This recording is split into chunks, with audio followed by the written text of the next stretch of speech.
Hi again. I'm going to be talking about this print right here. It's called "Where's the Ugly in You?" after mingus. For those of you who aren't familiar with mingus, she is Korean, physically disabled, a transracial adoptee. She's a transformative justice educator and activist. And she wrote a speech in 2011 that really resonated with me and that I've been revisiting multiple times since I discovered it a few years ago. But she talks about ugliness, and she talks about the part of queer and trans legacy that has always been about divesting from desirability politics. She talks about the freak shows of the 1800s that put physically disabled people up for display and visual consumption alongside trans, intersection, and non-conforming people, as well as indigenous people of color. And yeah, I think this really resonates with me in the way she talks about finding pathways to value and worth beyond how appealing and desirable we are.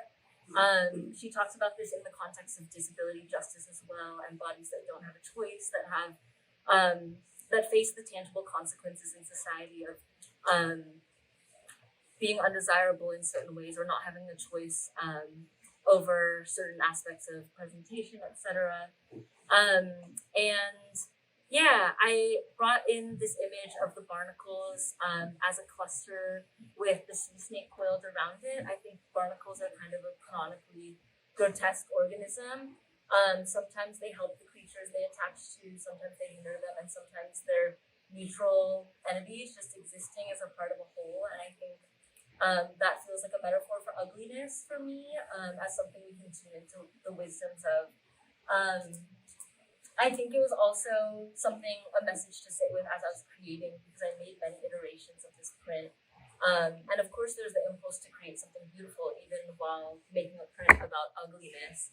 And I think something that came up for me as I was creating different iterations of this print was I wasn't always happy with what came out, and I wasn't always feeling positively. And I think in those moments, I really had to grapple with how can I acknowledge this as a deeply worthy piece of art, even if I don't feel positively about it.